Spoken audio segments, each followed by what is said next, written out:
For the next rather dreary week at school, Lorna couldn't get the strange boy out of her mind.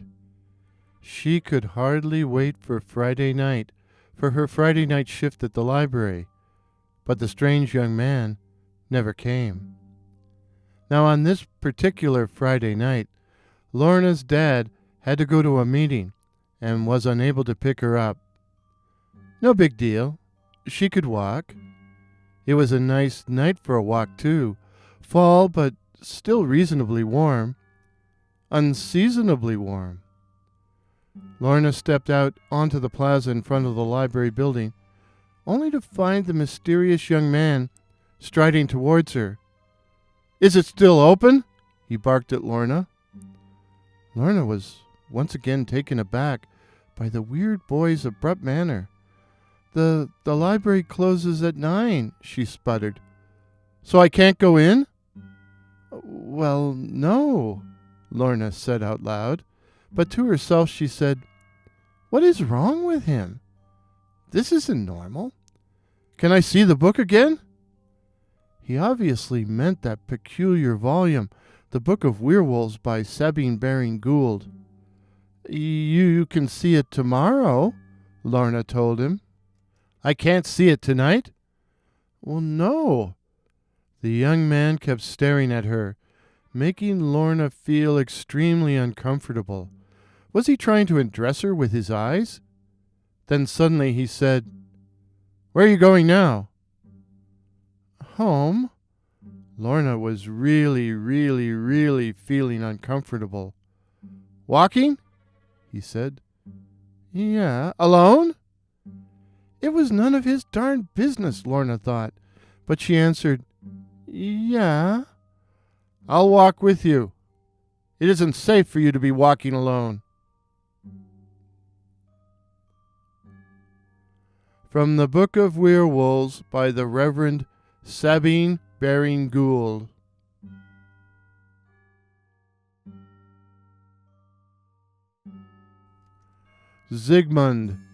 Zygmunt thought of taking his youngest son, Ulf, on his next voyage of murder and pillage. But he wanted to test him first.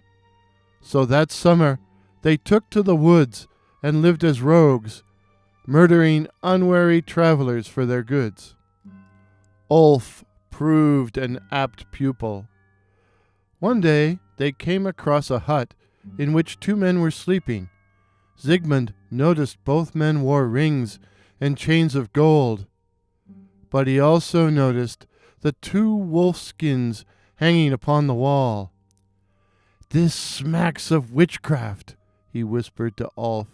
"When they don the wolf skins, they are transformed and live as wolves. But on the 10th day, they regain their mortal form and are overcome with exhaustion. Observe! They sleep like the dead." "Then let us make them really dead and use their enchanted skins for our own purposes," Ulf said. An apt pupil indeed. And so they killed the sleeping men, took their gold, and then put on the wolf skins, and instantly turned into howling wolves.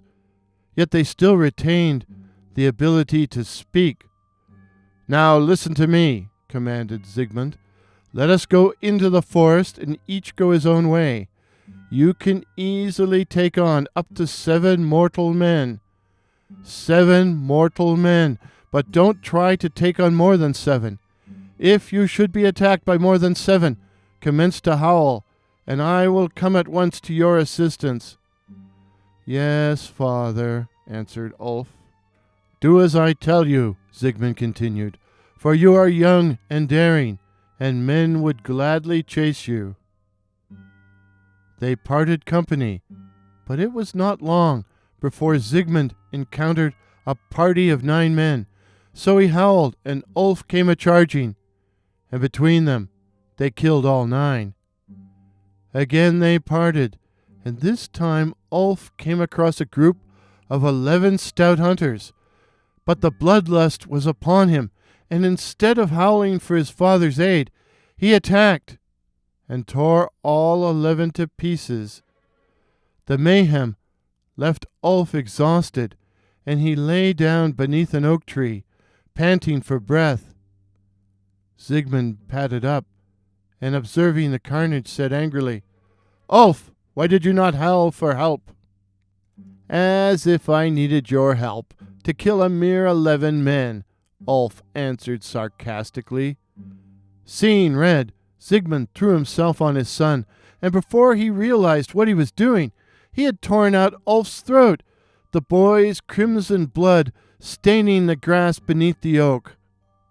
Heartbroken, Sigmund managed to get the dead body upon his back and returned home, where he lay the corpse on a bier, and sitting beside it, said over and over and over, "Devil take the wolf skins!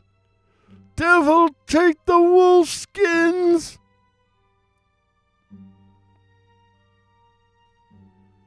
Lorna and the young man walked in pregnant silence. When she could finally stand it no more, Lorna said, "What's your name?" "Lawrence." That was all he said. Nothing more. "Lawrence." "He didn't ask me my name," Lorna said to herself. Maybe he already knows it." They continued in silence for 15 minutes before they finally reached the top of Lorna's street. "I just live down here," she began to say, as a ripe, bright full moon suddenly appeared over the rooftops.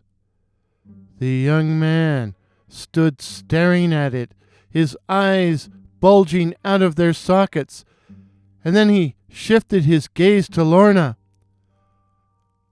"Oh, my God! My God!" he screamed. "It's happening! It's happening!" And he ran off into the night. Lorna stared after him, and then she laughed or made some kind of sound. She was glad her dad wasn't there to see this. To be continued. If this is your first visit to my channel, please consider subscribing. My name is Warren, and I write and tell original ghost stories and original horror stories featuring such cryptids as the Night Floaters, Werewolves, and the Black-Eyed Children. So again, please consider subscribing. Please help me to reach my goal of 2,021 subs in 2021. Till midnight. Cheers. Pictures used in today's video, courtesy of Pix here, that's PX here, while the music was the classic Ghost Processional by that patron of the internet, Kevin MacLeod. Having a lot of studio issues here today, so hope this one makes it.